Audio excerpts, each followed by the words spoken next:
Retirement झाल्यानंतर पण तुम्ही दुसरी PhD केली, ते कसं काय डोक्यात आलं होतं तुमच्या? त्याची बॅकग्राऊंड बऱ्यापैकी लांब आहे, पण थोडक्यात सांगतो की मी जेव्हा प्रथम इथे आलो तेव्हा माझा प्रिस्टली ह्याच्याशी काही संबंध नव्हता. मी ऑर्गॅनिक केमिस्ट होतो आणि त्याच्यात आयुष्यभर करिअर घालवली माझी.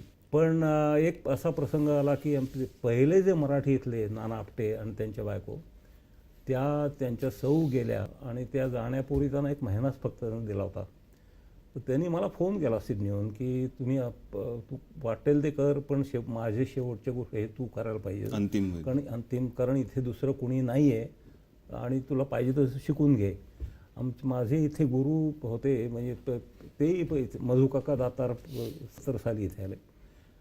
तर त्यांना बेसिक गोष्टी येत होत्या, त्यांनी मला काही काही शिकवल्या. त्यामुळे मी मधुकाकांकडून थोडं शिकलो. तिकडे भारतात 2 संथा घेतल्या, तिथे शिकलो आणि माझ्या प्रिस्टली ड्युटीजला सुरुवात झाली. ते पहिली प्रिस्टली ड्युटीज फ्युनरल आणि त्यानंतर त्यांच्या म्हणजे नानांचे फ्युनरल मीच केलं. पूजानं सुरुवात केली, मग सेलिब्रन्सीज हे घेतलं. पण ते त्यावेळेस इतकं नवीन होतं की एजेस डिपार्टमेंट माझ्याकडे एक मनुष्य मेलबंदत भेटायला आला की तुमचं हिंदू वेडिंग म्हणजे काय असतं बाबा, आम्हाला सांगा, ते लिहून द्या. आणि ते आता त्यांच्याकडे तिथे आहे म्हणजे एजेस डिपार्टमेंटमध्ये. त्यामुळे हा तो प्रवास, धार्मिक प्रवास आहे. आणि तसंच मंडळातर्फे आता मी बऱ्याच लोकांना शिकवलं आहे.